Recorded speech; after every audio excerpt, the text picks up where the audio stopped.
Hindi ko kinakaya. Ang sakit sa dibdib.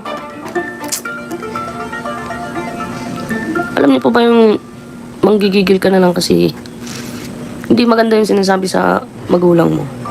Okay lang po, pagtawanan niya. Sige lang po, mabalik mo niya sa kanya. Ugali naman. No, she's not my BFF anymore. Hindi po yun ang Biancy na nakilala ko. Walang ganun. Walang ganung ugali ang Biancy na nakilala ko. Kaya wag niyo pong sabihin best friend ko yun. Ayan, eto na nga po. Welcome back sa aking channel at sa pagkakataong ito, si Kapitana Grace hindi na nga po nakatiis pa. Ano po, meron siyang banat laban dito kay Viancy. Si Viancy na dati niyang ex-best friend niya po ito. So sa pagkakataong ito, updated tayo sa nangyayari at lalo na si Kapitana Grace. Dahil nga tinatawanan ni na Viancy kasama ng mga antay-kalingap, si Kuya Val at talagang pilit nilang pinababagsak, sinisiraan nila, binubuli nila. Ayan, ginagaya pa nga po nila si Kuya Val. At bilang anak nga po si Kapitana Grace, hindi siya makatiis. Talagang galit na galit siya kay Viancy at wala na nga, hindi na nga mabubuo muli ang kanilang pagkakaibigan. Grabe nga po. Kaya naman, sa pagkakataon ito, panoorin po natin. Pero bago tayo magpatuloy, ako po sa inyo bumabati ng isang mapagpalang araw, mapagpalang gabi po sa inyong lahat. Mega love shoutout sa buong team Kalingap. At huwag natin kakalimutan si Kuya Val, si Kalingap Rob. Please po, pasupport po ng aking channel. Pindutin niyo po yung notification bell. Ayan, para updated po kayo sa mga ina-upload ko. And pasubscribe na po sa hindi pa nakakapag-subscribe. At ilike nyo na rin yung aking mga videos. Like and share. Ayan. So sa pagkakataong ito, tunghayan natin na talagang galit na galit si Kapitana Grace dito sa kanyang ex-best friend dahil sa pinaggagawa nito kasama ang Kalingap. Eto na, huwag na nating patagalin. Panoorin po natin ito. Hindi po kasi ako papayag na ganun. Opo, sabihin na natin hindi nakikipag-away. Hindi tayo pwede makipag-away kasi syempre. Rhea Mondigo, ayan. Shout out po. Yes, kitang-kita sa mga reels. Para bang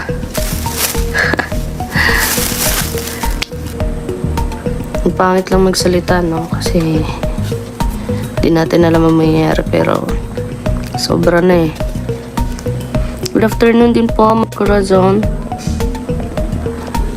Alam niyo po yung feeling na grabe yung pagtitimpi mo. Kasi kagabi ko pa po nakita yun, pero madami po kasi akong ginagawa. Madami akong school works, ganun. Sally Sampilo, hello po, shoutout. Sobrang pag-uugali naman. No, she's not my BFF anymore. Hindi po yun ang Biancy na nakilala ko. Walang ganun. Walang ganung ugali ang Biancy na nakilala ko. Kaya wag niyo pong sabihin best friend ko yun. Dea Silo po.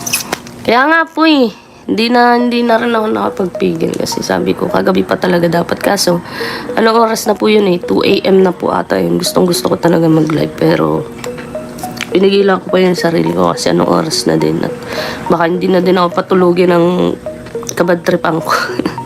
Pinilit ko lang matulog. Ma'am Elise, hello po. Thank you po. Yan, pa-support po nung post ko na kanta. Wala na. Sinaniban na yun Sinaniban na yun ng ibang tao, kaya wala na yung Biancy na nakilala ko.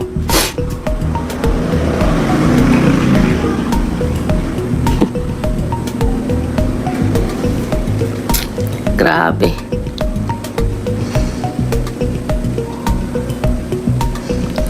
Alam niyo po ba yung manggigigil ka na lang kasi hindi maganda yung sinasabi sa magulang mo. Kakainis lang po, sobra. Hayaan nyo lang po sila. Hayaan nyo lang sila.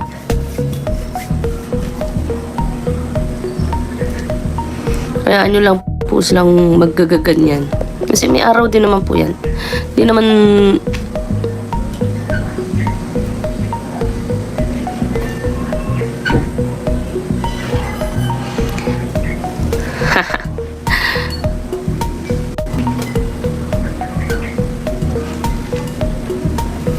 Okay lang naman po.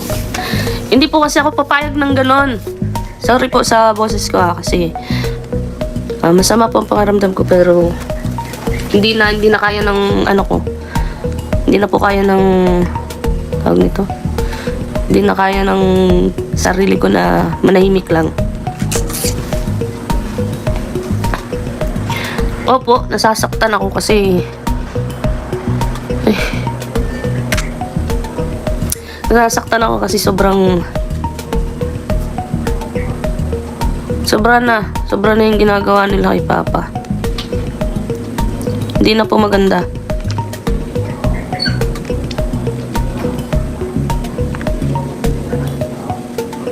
Mapagsamantala.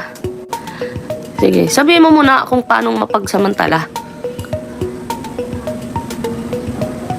May basher po tayong nakapasok dito.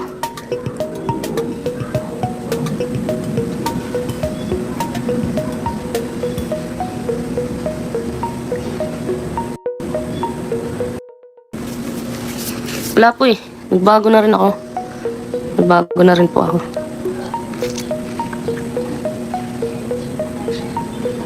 Hindi ko kinakaya. Ang sakit sa dibdib.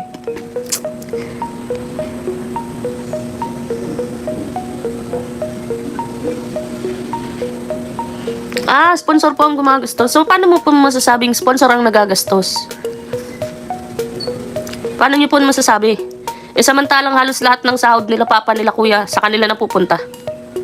Sige nga po. Bakit ako mag-iinarte? Sino ka ba? Ha? Sino ka ba? Wala po akong pakialam kung team guwapo pa yan. Talaga po, napikon po ako dun sa ginayagaya pa yung salita ni Papa eh. Kabad trip lang eh.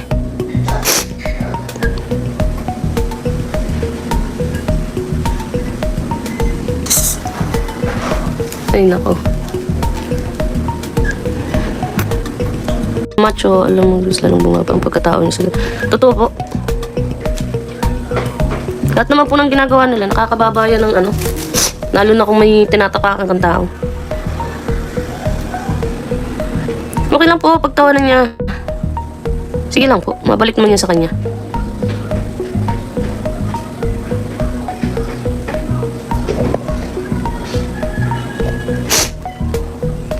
Thank you po, Angeline Timbreza. Imelda Ganir, shoutout po. Wala din po yan. May ano din po yan. May araw din po yan. Hayaan nyo lang.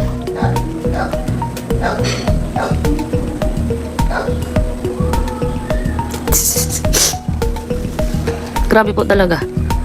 Grabe lang. Madadala din po yung mga yan.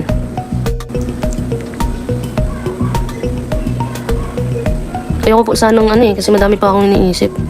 Madami kaming ginagawa ngayon, kaso sobrang na eh. Hindi ko kaya yung pambabastos nila kay Papa. So ayan guys, napakalinaw talagang ramdam natin yung inis, yung galit ni Kapitana Grace dito sa kanyang dating matalik na kaibigan sa ginagawa niya, no. Hindi niya na nga daw kilala, hindi daw yun yung dating Viancy na nakilala niya. Ang laki daw ng pinagbago at kitang-kita din natin na talagang galit na galit ang isang Kapitana Grace. Kita nga, updated naman tayo sa ginagawa nila ng kabilang panig kasama ng mga antay-kalingap. Talagang nagtatawanan sila, masayang masaya. So ayon naman kay Kapitana Grace, sige lang, tawanan lang nila, ano, at babalik yan sa kanila. So sa ganyang pagkakataon talagang nakakaawa. Talagang nakakaawa si Kuya Val sa mga ginagawa ng mga antay-kalingap. Talagang hindi nila tinitingnan kung paano sila nagsimula, kung paano sila tinulungan, kung paano sila naiahon sa kahirapan. Ayan, dahil sa kalingap. Kung talagang may galit sila, binaranggay na lang sana nila yung galit nila. Hindi yung ganyan sa social media. Talagang ang bastos po ng ginagawa ng mga kabilang panig. Ayan. At kung gusto talaga nilang maging maayos at payapa, hindi ganun yung way. Dahil sila lang din yung nababash. maling paraan yung ginagawa nila. Hindi nila inisip kung papaano nga po sila natulungan. Ayan, napaka-ungrateful.